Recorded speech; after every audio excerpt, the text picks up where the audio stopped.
This myth begins with that, as a result of a curse by the irascible sage Durawat, the senior god Pra'in and all deities have become weakened and lost battles against the Asuras or demons.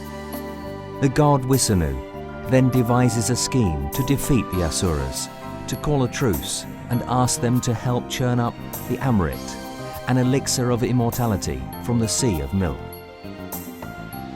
The Asuras agreed to help.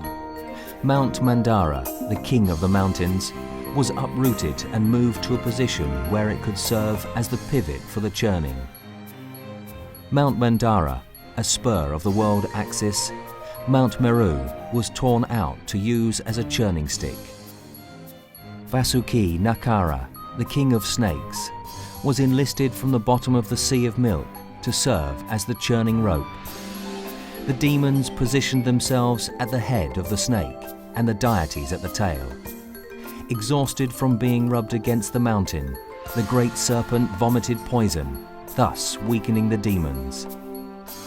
Not long after the churning began, Mount Mandara started to topple. Wisanu then supported the pivot by being reincarnated as the tortoise Gulamar to steady the mountain at the bottom of the ocean. The churning of the Milky Ocean had lasted for thousands of years. During the churning of the ocean, 14 wonderful treasures emerged from the depths. God Wisanu transforms himself into a beautiful girl to distract the demons and let the deities drink the elixir first. During all this time, the archdemon Rahu has disguised himself in order to drink the elixir. The moon saw this and reported it to Wisanu. He then threw his crystal chakra at the archdemon, cutting him in half.